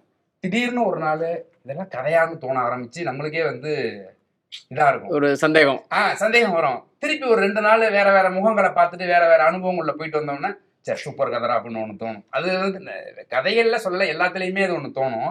அப்படி இருக்கும்போது இந்த கதைகள் எழுதும் போது அந்த சிக்கல்லாம் வரதான் செய்யும். இப்போ கொஞ்சம் முன்னாடி பிரதர் சொன்னாங்கல்ல, எண்டு போட்டு முடிச்சாச்சுன்னா எனக்கு போதும் அப்படின்னு. அது வந்து என்னன்னா, நம்மளை திருப்திப்படுத்துறது இருக்குல்ல, அது வந்து உலகத்திலே ரொம்ப கொடுமை. ஏன்னா 100% சரியான சினிமா யாராலையும் பண்ண முடியாது, எந்த ஒரு எதுவுமே. ஆனா ஒரு கதையை ஒரு பார்வையாளனுக்கு வந்து ரொம்ப பொறுப்போட நம்ம கொடுக்க போறோங்கிறதுக்கு அந்த எண்டு கார்டில் போட்டு முடிக்கிறதுன்னு அவர் சொன்னது இருக்குல்ல, அது ரொம்ப, அவர் சும்மா 2 வார்த்தையில சொல்லிட்டாருல, அது ஒரு பெரிய ப்ராசஸ். அதை வந்து நான் வந்து யாருன்னே தெரியாத ஒருத்தங்கள்ட்ட நான் என்னோட ஆர்ட் வழியா நான் உரையாட போறேன். அப்படிங்கும் போது அதை முடிக்கும் போது வந்து அது எல்லா காட்சிகளும் பிடிக்கிற மாதிரி இருக்கும், திடீர்னு பிடிக்காத மாதிரி இருக்கும். அப்படி இருக்கும்போது நான் கோட் போர்ஷனை ஷியூர் ஷாட்டா அது அடிக்கும்னு நினைச்சு அடிச்சிடலாம். Super super. தியேட்டரிக்கல் மூமெண்ட்ஸாக நான் ஃபீல் பண்ண விஷயம் வந்து அந்த படம் பார்த்துருப்பீங்க, பிளே பாய் கேரக்டரோட இன்ட்ரோடக்ஷன் சீக்வன்ஸ் பசங்களுக்கு ரொம்ப 100% கனெக்ட் ஆகக்கூடிய விஷயமா இருக்கும் அப்படிங்கிறது நான் ஃபீல் பண்ணது. இன்ட்ரோல் அந்த ஃபார்மசி சீனில் அது வந்து அது நம்ம என்ன எக்ஸ்பெக்ட் பண்ணோமோ அது தேட்டரில் அந்த ரெஸ்பான்ஸ் இருந்துச்சு, ரொம்பவே ஹையாக இருந்துச்சு. ப்ரெஸ் வரைக்கும் ரொம்ப என்ஜாய் பண்ணி மென்ஷன் பண்ணாங்க, அந்த ஹியூமராக நல்லா இருந்துச்சு அந்த ஏரியான்ட்டு.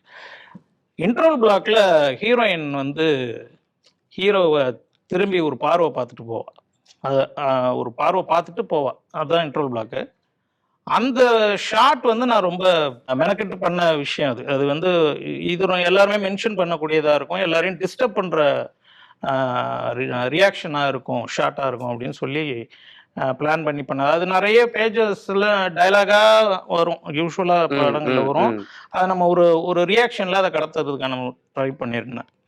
அது நான் எக்ஸ்பெக்ட் பண்ண மாதிரியே இருந்துச்சு. எல்லாருமே படம் விமர்சனமாக சொன்னதாக இருக்கட்டும், ஆடியன்ஸாக படம் பார்த்துட்டு சொன்னவங்க எல்லாருமே கூட அந்த ஹீரோயினோட அந்த இன்ட்ரோல் பிளாக் ரியாக்ஷனை வந்து ரொம்பவே மென்ஷன் பண்ணாங்க. அதுக்கப்புறம் செகண்ட் ஹாஃப்ல வந்து ஃபேமிலி கூட காம்ப்ரமைஸ் ஆகிறதுக்கு ஒரு ஃபோன் சீன். ஆமாம் ஆமாம், அது வந்து அந்த சீன் வந்து நான் ரொம்ப எக்ஸ்பெக்ட் பண்ணேன், இது வந்து கண்டிப்பாக எமோஷனலாக வந்து பார்க்குறவங்கள மூவ் பண்ணிடும் அப்படின்னு சொல்லி. அது வந்து நான் ஸ்கிரிப்டாக சொல்லும்போது நரேஷன் அப்பயே நான் அதை ஃபீல் பண்ணியிருக்கேன், கேட்டவங்க எல்லாருமே அதை மென்ஷன் பண்ணியிருக்காங்க. அதே போல் ஸ்க்ரீனில் நம்ம பார்த்தப்பையும் தேட்டரில் ஆடியன்ஸும் சரி, ப்ரெஸ் பீப்புளும் சரி, டைரக்டர்ஸாக படங்கள் பார்த்தவங்கலாம் கூட அந்த சீனை பர்டிகுலர் ரொம்ப ஒரு ராம் சார் கூட படம் பார்த்தப்ப அந்த பர்டிகுலர் சீனை தான் வந்து one of the best scenes in Tamil cinema, அதாவது ரைட்டிங்காக மேக்கிங்காக பர்ஃபார்மன்ஸாக அந்த சீன் இருந்துச்சு அப்படின்னு சொல்லி ஒரு வேர்ட் சொன்னார். அது ஒரு பெரிய வேர்டை நம்ம எடுத்துட்டோம். அதுக்கப்புறம்னாக்க நம்மளுக்கு அந்த ஹீரோயின் போர்ஷன், சூப்பர் ஹீரோயினோட ஆங்கிள்னு ஒரு விஷயம் வரும்போது அது எல்லாருக்குமே ஒரு சர்ப்ரைஸாகவும் ஒரு போக போக அது ஷாக்கிங் மொமெண்ட்ஸாகவும் ஆகும் அப்படிங்கிறது எதிர்பார்த்த விஷயம். அது அப்படியே கிடைச்சு அந்த விஷயம். ஆமாம், எனக்கு அவர் சொன்ன மாதிரி தான் நம்பிக்கை வந்ததுக்கு அப்புறம் தான் எழுதவே தோணும். சீனா நீங்க சொல்லும் போது எனக்கு அந்த லிவிங்ஸ்டன் சார் கேரக்டர் அது பிடிச்சது. ஸோ அவர் நிறைய கேள்விகள் கேட்பாரு, கடைசியா அவர் வந்து ஒரு கபோர்டை கம்பேர் இது பண்ணணும், இங்க கபோர்ட் பண்ணணும், ஹாஸ்பிஷன் அதுக்கான பே ஆஃப் இந்த கபோர்ட்னாலதான் அவருக்கு ஒரு பெரிய ப்ராஜெக்ட் கிடைக்க போகுதுங்கிற ஒரு விஷயம். ஸோ அந்த சீன் எங்கேயாச்சும் இருக்கும், கண்டிப்பா ஹோல்சமா இருக்கும். ஸோ அது நிறைய பேர் டைலாக்ஸா வந்து தியேட்டர்ல எனக்கு லைஃப்ல நான் நிறைய டிசிஷன்ஸ் எடுப்பேன், இது வரைக்கும் ஒண்ணுமே ஒர்க் ஆனது இல்லைங்க அப்படின்னு சொல்லிட்டு. எனக்கு அது தியேட்டர்ல நிறைய மோமெண்டா நிறைய பேர் பண்ணாங்க. இன்னொன்னு டெத்தை வந்து ரொம்ப டைரக்டா காமிக்காம வெறும் பரியல் கிரவுண்ட் மட்டும் காமிப்போம், சமாதி மட்டும் காமிப்போம், ஆடியன்ஸ் அழுக வைக்கணும்னு இன்டென்சிவா பண்ணாம பண்ண வேண்டாம், நம்ம டெத்தை வந்து இன்ஃபர்மேட்டிவா சொல்லுவோம் அப்படிங்கிறதுனால தான் அது காமிச்சோன்னா அது நிறைய பேர் பக்குன்னு சொன்னாங்க. எனக்கு டக்குன்னு நீங்க சமாதி காமிக்கும் போது எனக்கு பயங்கரமா எமோட் ஆயிடுச்சு. ஓகே. ஸோ இது வந்து எனக்கு ரொம்ப இதெல்லாம் நினைச்சேன். அண்ட் சர்டிபிகேட் சொல்லும் போது நான் ஸ்கிரிப்ட் எழுதிட்டு இருக்கும் போது ஓகே நம்ம ஒரு யூ படம் தான் பண்றோம் தான் நான் நினைச்சு எழுதிட்டு இருந்தேன். அது ஷூட் போகும்போது சரி அங்கங்க கொஞ்சம் தேவைப்படுது யூஏ தான் நம்மளுக்கு வரும்னு நினைச்சிட்டு இருந்தேன். எந்த சென்சார்ல முடியும் போது ஏன்ட்டாங்க, எதுக்குங்க ஏன்னா கப்புள் ஃப்ரெண்ட்லி டைட்டில் வச்சிருக்கீங்களா ஏதான் அப்படின்னாங்க. ஃப்ரெண்ட்லி கப்புள் மாத்திக்கோங்க நாங்க யூஏ கொடுக்குறோம். நாங்க சரி ஃப்ரெண்ட்லி கப்புள் வேற டைட்டில் உங்களுக்கு டைட்டில் மாத்தவே உங்களுக்கு ஷார்ட் ஃபிலிமே அந்த கப்புள் ஃப்ரெண்ட்லிங்கிற டேக்னால தான் அப்படியே நாங்க டைட்டில் கண்டி யோசிக்கவே இல்லை. ஓகே இல்ல அது புரியுது, பட் இருந்தாலும் நமக்கு ஏ சர்டிபிகேட் தான் ஒரு பெரிய ஆடியன்ஸ் நம்ம மிஸ் பண்றோம். இப்போ சாங் விட்டாச்சு, டீசர் விட்டாச்சு, எல்லாமே விட்டாச்சு கப்புள் ஃப்ரெண்ட்லிக்கு. கடைசியா சென்சார் போகும்போது அவங்க யூஏ வேணும் தான் நான் எதிர்பார்த்தேன். எதிரே நான் பார்க்கல. அப்படி எப்படி டிஸ்கஸ் பண்ணீங்க நீங்க ப்ரொடக்ஷன் ஹீரோ என்ன இதை டைட்டில் மாத்தணுமா அப்படின்னு கேட்ட அப்புறமா அவங்களே டிசிஷன் எடு அப்படிங்கும்போது அவங்க டோட்டலா என் மேல விட்டாங்க. நீ ரொம்ப டென்ஷன் ஆகாத, எது இருந்தாலும் நீ சொல்லுன்னு சொன்னா இதுக்கப்புறம் நம்ம டைட்டில் மாத்தி அது திரும்ப மக்கள் கிட்ட போய் டீசர் ப்ரோமோ சாங் இதுக்கப்புறம் பண்றதை விட இதுதான் நல்லா சொன்னோம். அப்புறமா சந்தோஷ் சார் அதான் சொன்னாரு, ரைட் டிசிஷன், நம்ம கப்பிள் ஃப்ரெண்ட்லியா போயிடலான்ட்டு. ஸோ அதுலேயே போயிட்டோம். ஆனா அதனால கொஞ்சம் நிறைய டிராபேக்ஸ் இருந்துச்சு. ஏன்னா எல்லாரும் பார்த்ததுக்கு அப்புறம் சொல்றேன் இந்த படத்துக்கு ஏன் ஏ கொடுத்தாங்க, யூஏ தானே வரணும். ஏ வந்துருச்சு. எந்த சீன் வந்து நம்பிக்கை கொடுத்தது இந்த கதை பயங்கரமா ஒர்க் ஆகும்? எனக்கு என்னன்னா 2020 வந்து என்னுடைய அங்கிள் இபி ஆஃபீஸராக ஒர்க் பண்ணிருந்தாரு. ஸோ அவர் வந்து இந்த ஸ்கேம் தான் பண்ண போகிறேன்னு டிசைட் பண்ணிட்டேன் ப்ரோ. சதுரங்கட்டை எனக்கு ரொம்ப பிடிக்கும். நான் வரும்போது நாளைக்குனரோட வேவ் இருக்கும்ல, அதை பார்த்து தான் நம்ம வந்திருக்கோம். காலேஜ் எல்லாமே என்னோட கார்த்திக் சுப்ரா சார், சின்னத் சார்லேருந்து நலன்குமார் சார்லாம் ரொம்ப ரொம்ப எனக்கு ரொம்ப பிடிக்கும் ஆக்சுவலாக. ஸோ சதுரங்க வேட்டை பட் ஆனால் இன்னைக்கு மாடர்னில் நடக்கிற ஒரு ட்ரூ ஈவெண்ட்ஸை எடுத்துக்கிட்டு அதை கொஞ்சம் ஃபிக்ஷன் பண்ணணும். எப்படின்னா அது ஜஸ்ட் ஒரு இன்ஃபர்மேட்டிவாக இல்லாமல் ஜாலியாக மெயின் ஸ்ட்ரீமாக தேட்ரிக்கலாக ப்ரெசென்ட் பண்ணணும், என்டர்டெய்னிங் ப்ரெசென்ட் பண்ணணுன்றது தான் இந்த படம் நான் எழுதும் போதே அப்படி தான் ஸ்டார்ட் பண்ணுது. ஸோ அப்போ எனக்கு என்னென்னா இபின்ற ப்ரொஃபஷனே இது வரைக்கும் படத்தில் வரவே இல்லை. அந்த வேர்ல்டே எனக்கு வந்து புதுசாக இருந்துச்சு. அதில் ஒரு ஸ்கேம் நடந்ததுன்னு எங்கள் அங்கிள் சொன்னார். இந்த மாதிரி ஒரு இபி ஆஃபீஸர் வந்து இந்த மாதிரி வந்து அப்போ நம்ம 2000s பீரியட்லலாம் கூட்டம் கூட்டமாக கட்டுற டைமில் வந்து ஒரு 21 days டியூ டைமில் வந்து இந்த மாதிரி ஒரு ஸ்கேம் பண்ணியிருக்காரு ரொட்டேஷனுக்கு விட்டு.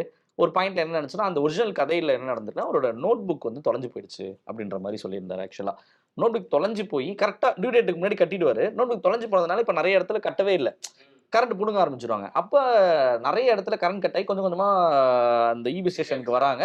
இந்த மாதிரி வந்து மேனுவல் ரிசிப்ட் கொடுத்தாங்க. அவர் பிரிண்டரை வந்து ஜாம் பண்ணி ஒரு வேலை ஒன்று பண்ணியிருந்துருக்காரு ஆக்சுவலாக அப்படின்ற மாதிரி. ஸோ அப்போ வந்து இன்ஸ்பெக்ஷனுக்கு போனவர் தான் என்னுடைய அங்கிள்.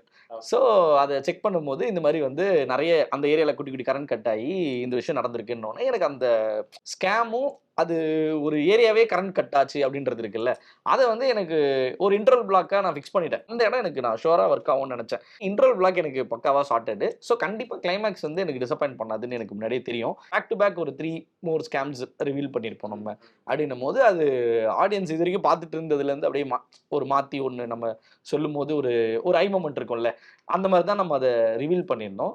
ஸோ அந்த கிளைமேக்ஸும் தியேட்டரில் கிளாப்பாக இருந்துச்சு நிறைய இடத்துல. பட் மேஜரா அந்த இபி portion and interval block climax so ஷூரா நமக்கு வொர்க் ஆகும்னு தோணுச்சு. அது நல்லாவே வொர்க் ஆயிருக்கு. ஆமா இல்லை எனக்கு இந்த நான் ஒரு கிளைமேக்ஸில் ஒரு கல்யாணம் இருக்குது. ஸோ அந்த அது வந்து ரொம்ப எக்ஸைட்மெண்ட்டாக இருக்கும். அது வேணால் புதுசான ஒரு விஷயமா இருக்குது, அது ஒரு எக்ஸைட்மெண்ட்டாக இருக்கும்னு நான் நினச்சேன். அந்த அந்த விஷயம் எனக்கு தோணுச்சு. அது இல்லாமல் டயலாக்கள் முக்கியமாக எனக்கு எழுதும்போதே அது வந்து ரொம்ப ஷார்ப்பான டயலாக்ஸாக, படத்தில் வந்து டயலாக்ஸாக கம்மி. அது வந்து ஈழத்தமிழ் பேசணுன்றது இதாக இருந்துச்சு. என் தமிழ் நான் ஏற்கனவே சொன்ன சின்ன வயசுல என் தமிழ் என்னைக்காவது சினிமாவில் வராதான்றதான ஏக்கமாக இருந்துச்சு. அது ஷார்ப்பான டயலாக்காக இருந்துச்சு. இப்போ ஒரு பொலிட்டிக்கல் லேயர்ஸும் இருக்கும்ல, அந்த டயலாக் தான் எனக்கு எக்ஸைட்மெண்ட். ஒரு டயலாக் எழுதும்போதும் எனக்குள்ள எக்ஸைட்மெண்ட் இருந்துச்சு. அது தியேட்டர்லேயே நான் இங்கே தியேட்டர் விசிட்லாம் போகும்போது பார்த்தா அதுக்கு எல்லாருமே கிளாப் பண்ணாங்க. எனக்கு அந்த இடம் தான் வந்து ரொம்ப ஹை மூமெண்ட்டாக இருந்துச்சு. எந்த ஈழத்தமிழ் வந்து இங்கே புரியாது அப்படின்னு சொல்லப்பட்டே வந்துச்சோ, அந்த ஈழத்தமிழில் ஒரு டயலாக் பேசும்போது தியேட்டரில் வந்து கிளாப் பண்ணுறாங்கன்றது இருக்குல்ல, அது ஒரு பெரிய சக்ஸஸ்ஃபுல் மூமெண்ட் தான் எனக்கு. அந்த டயலாக்கோட பொலிட்டிக்கல் சென்ஸையும் அந்த தமிழையும் புரிஞ்சுக்கிட்டு தமிழ்நாட்டில் மக்கள் வந்து தியேட்டரில் கைதட்டுறாங்கன்றது இருக்குல்ல, அதுவே நம்ம ஒரு பிரேக் பண்ண ஒரு விஷயமா இருந்துச்சு. அப்புறம் சென்சார் போர்டுலாம் கேட்டாங்க. இப்போ நான் வந்து எனக்கு வந்து சென்சார் பார்த்துட்டு 3/4 மணி நேரம் உள்ளே கூப்பிடவே இல்லை. நானும் ப்ரொடியூசரும் பக்கத்தில் இருக்கோம். ப்ரொடியூசர் முடிஞ்சுது அப்படின்ட்டாரு.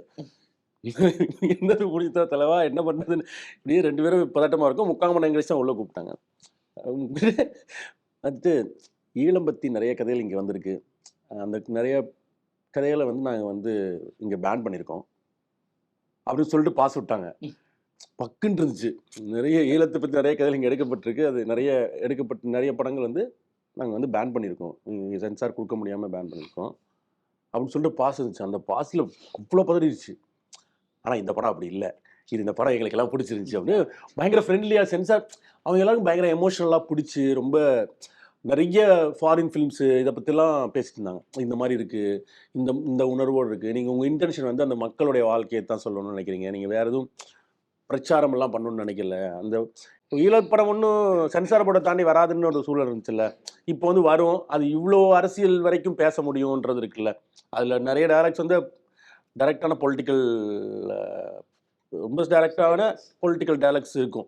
ஆனால் அது வந்து ஃபேமிலியோட சாதாரண இதில் இருக்கும். நம்ம வந்து ஆன்மீக என்ன கேட்பான், இந்த வீட்டுக்குள்ளே நீங்கள் வராமல் இருந்திருந்தால் நாங்கள் இந்த கல்யாணத்தை நிம்மதியாக பண்ணியிருப்போமே ஒரு டைலாக் கேட்பான். அந்த டைலாக் ஒட்டுமொத்த பாலிடிக்ஸையும் பேசிடும். ஒரு இராணுவம் தேவையற்று அமைதிக்கின்று போய் அது வந்து போருக்குள்ளே போய் இவ்வளோ பெரிய முள்ளிவாய்க்கால் வரைக்கும் முடிந்ததுக்கான ஒரு பெரிய வரலாற்று திருப்பம் வந்து அது. அந்த அந்த இந்திய ஆசிய இலங்கை வரலாறு மூன்றையுமே வந்து அப்படி ஒரு சம்பவம் நடக்காமல் போயிருந்தா ஒட்டுமொத்தமான வரலாறே மாறி இருக்கும். இந்தியாவுடைய வரலாற்று அரசியல் போக்குலையும் பெரிய மாற்றத்தை உருவாகியிருக்கும். ஈழத்தினுடைய வரலாற்று அரசியல் போர் இந்த இதுக்குலையுமே பெரிய மாற்றத்தை உருவாக்கியிருக்கும். ஒரு 2000 பேரும் 30,000 ஆர்மியும் 3,000 போராளிகளும் பிடிச்சிருந்த சண்டையில் வந்து 5 டிவிஷன் ஆஃப் ஆர்மி உள்ளே போகும்போது 1.25 லட்சம் பேர் உள்ளே போகும்போது ஒரு சண்டையோட ஸ்ட்ரக்சரே மாறுதில்ல. அது வந்து அந்த அம்மா வந்து கல்யாணத்தை பண்ணியிருப்போம், நீங்கள் வராமல் உள்ளே வராமல் நிம்மதியாக கல்யாணத்தை பண்ணியிருப்போம்னு சொல்லியிருப்பாங்க. இப்படி இருக்குது. இது எழுதும்போது எனக்கு அந்த எக்ஸைட்மெண்ட் இருந்துச்சு. இது வந்து இப்படி படங்கள்ல வந்து சாமானியமாக வந்து மக்களுடைய வாழ்க்கைக்குள்ளே உரையாடல் வரும்போது அது வந்து சென்சார்லேயுமே உறுத்தாத விஷயமா தான் இருக்கும்னு நான் நம்புகிறேன். இன்னும் நிறைய பேர் சொல்லிட்டேன். இப்போ இந்த படம் எடுத்தப்பே சொன்னாங்க, ஏங்க ஈழத்துக்கு இதெல்லாம் எடுத்தீங்க, அந்த படம் நல்ல கிராஃப்டாக இருக்குது, இவ்வளோ சினிமா தெரிஞ்சுக்கு மெயின் ஸ்ட்ரீமாக உங்களுக்கு ஒன்று பண்ண முடியும், ஒரு த்ரில்லர் படம் பண்ண முடியுது. சென்னையில் ஒரு செம்மையாக ஒரு வீட்டில் வச்சு த்ரில்லர் பண்ணியிருந்தீங்கன்னா நீங்கள் ஒரு கமர்ஷியலாக உங்களுடைய க்ரௌத் வேறு மாதிரி இருந்திருக்கும். இந்த படம் வந்து எந்த பிரச்சனையும் இல்லாமல் ஒரு பெரிய ஹிட்டு படத்தை கொடுத்துட்டு போயிருக்கலாம். ஏங்க இந்த படத்தை பண்ணிங்கிறது படம் வந்து இதுக்கு பிறகுமே இவ்வளோ இது வந்ததுக்கு பிறகுமே ஏன்னா இந்த ஈழத்துக்கதையை பண்ணீங்கன்றது முன்னாடி வந்து அவ்வளோ பேர் சொல்லிட்டாங்க. ஏன்னா இதுக்கான காத்திருப்பு வந்து ரொம்ப லாங் ப்ராசஸ் தான். இந்த படம் நாங்கள் முடிச்சதுக்கு பிறகு நிறைய அதான் சொன்னேன்ல, சென்சாருக்கு வெளியில் ஒரு பெரிய ஒன்று இருக்குல்ல, இதை தாண்டது எங்களுக்கு பெரிய பெரிய இதாக இருந்துச்சு. இது வந்து ஒரு ப்ரொடியூசர் ஸ்டாண்ட் பண்ணணும்ல, அது வந்து கார்த்திக் ஸ்டாண்ட் பண்ணிட்டு இருந்தார். கார்த்திக்கும் நானும் நம்பின ஒரு விஷயம் என்னென்னா, நான் இந்த படத்தை ஃபஸ்ட்டு படமாக பண்ணலைன்னு வைங்களேன், நான் வந்து பாலுமந்திரா சாரோட நிலைமையில தான் அந்த சோகத்தை இது பண்ணி அவருக்கு அந்த கில்ட் இருந்துச்சு. கடைசி வரைக்கும் சாகிற வரைக்கும் நம்ம என்னால் ஒரு ஈழத்து கதையை பண்ண முடியல. ஈழத்துலேருந்து வந்து ஏன்னா இங்கே வந்து ஈழத்து கதை அவர் சொன்ன மாதிரி ஏலியனேட்டாக இருக்குது, வெளியே இருக்குது. அப்போ அதை பண்ண முடியாமலே போயிடும். அதனால ஃபஸ்ட்டு படம் அதுலன்றதுல வந்து அது வந்து கார்த்திக் வந்து ரொம்ப ரொம்ப வேக்கனாங்க. நீங்கள் யார் என்ன சொன்னாலும் இல்லை நீங்கள் முதல் கதையை ஈழத்து கதையாக பண்ணுங்க, அப்புறம் நம்ம பார்த்துக்கலான்றது இருக்குல்ல, அது வந்து 20 ஆண்டுகளாக உலக நாடுகளுக்கு உயர்தர சமையல் எண்ணெய் மற்றும் உணவுப் பொருட்கள் ஏற்றுமதியில் இந்திய அரசின் ஸ்டார் எக்ஸ்போர்ட் ஹவுஸ் அங்கீகாரம் பெற்ற கயல் ஆக்ரோ ஃபுட்ஸ்.